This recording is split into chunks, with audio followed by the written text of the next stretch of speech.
whenever a dude is alone with no friends, people be like, they do this with every guy. They be like, oh, if he's alone, then he's not doing something right. It's his fault. Now listen, that's probably the case with some guys who are alone. Maybe more than some. All right, but even like okay, let's say there's a lot of guys who are like that, right? Let's say there's a lot who are alone because they just act horribly. But again, since when does a lot and all mean the same thing?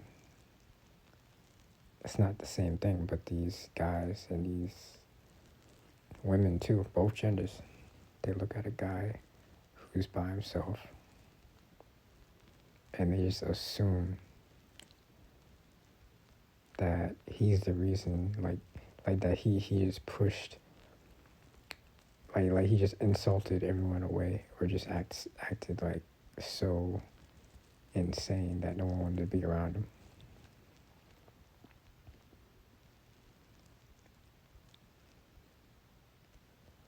Bottom line, they blame it on his bad behavior and free will.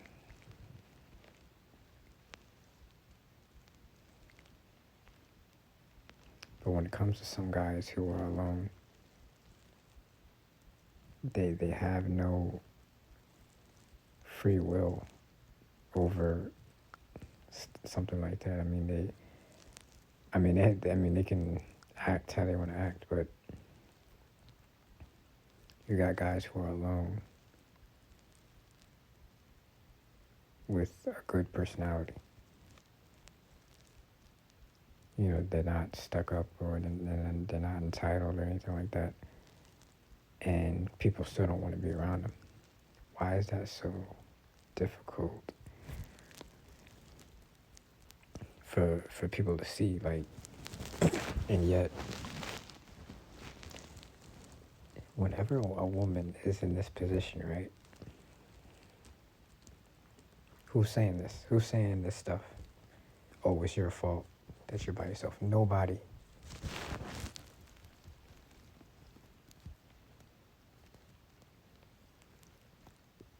I mean, if anybody's doing that with some women, then it's like it's barely.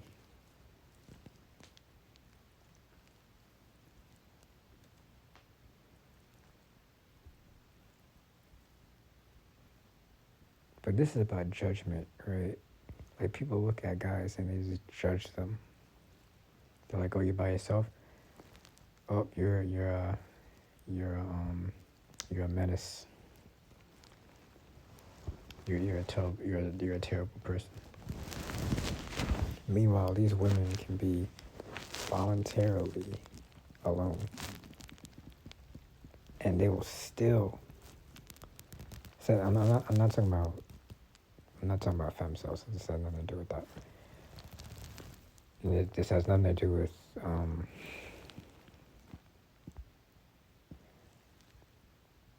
whether women struggle more than men. I'm not talking about that. I'm saying this, right? Like guys get shamed for being involuntary alone, but they also get shamed they get even more shamed like for being voluntarily alone, right? So if a guy chooses to be alone because people are just like everyone he meets is just toxic to him, they use him, I guess they abuse him, so he's like, all right, forget it, right? And he might tell people that he's like, all right, yeah, so this is why I isolate myself. And they'll say that he's insane for isolating himself, right? Or they'll say he's stuck up. and then they'll judge him for being a narcissist.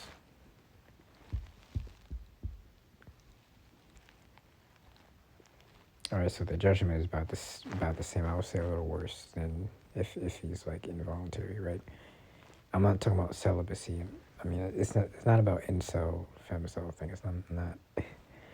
I'm just talking about like general isolation between how both genders are viewed. I understand that women who are isolated are you have some that they're not isolated by choice, or or they're looking for something and they can't find like a person who's actually normal, so they feel very bad. They feel just as bad as these guys who are by themselves. But again, I'm talking about how people judge the genders here. All right. So you could even have a woman who's by herself, isolated by choice, and they'll say to her, "Okay, yeah, more power to her."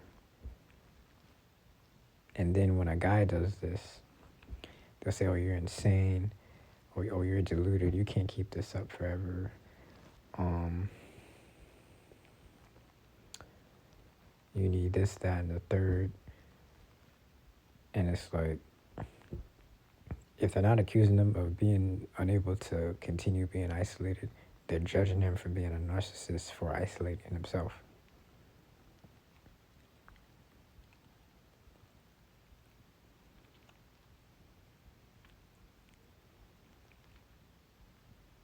And yet they don't do this with a woman. They don't do either of the three.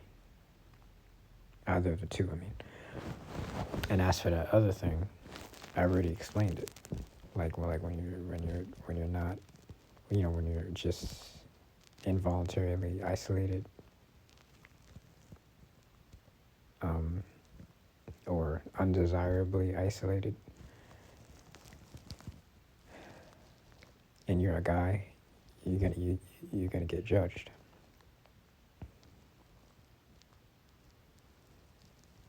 But how is it that guys like that get judged, but women who are voluntarily isolated, involuntarily isolated, don't get judged, and ones who are voluntarily isolated, they still don't get judged? I'm not saying that they should. What I'm saying is, why are people judging guys who are alone?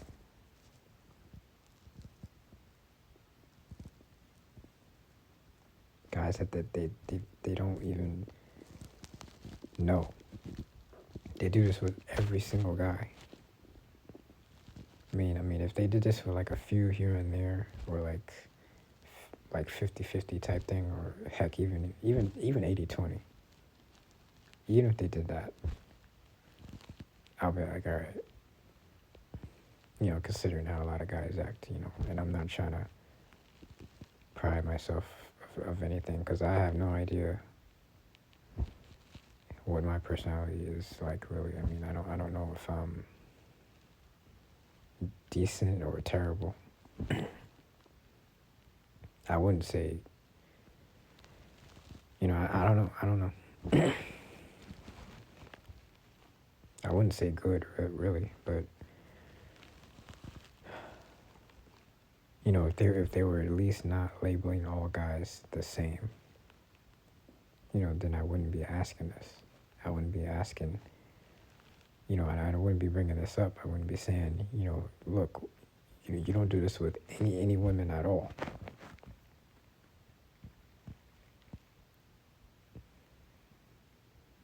It's like, why does there always have to be this abundance of pressure on guys, and all this restriction, all these labels, all these rules? Everybody acting like they're some type of psychiatrist, where they know why a person did this, why a person did that, why a person is in this situation, why a person is in that situation. when they see a guy, they turn into a psychiatrist. A psychologist.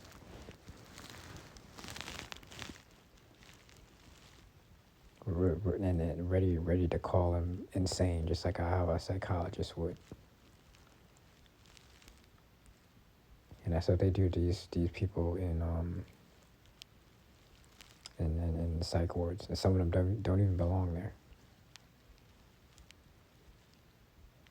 But they look at them like they're crazy.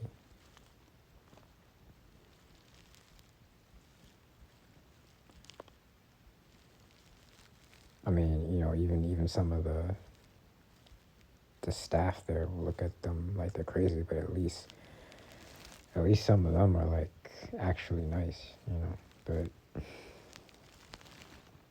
anyway, that all that's beside the point. But people just they look at guys who are by themselves as insane, whether it be voluntary or involuntary. But they don't do this with women.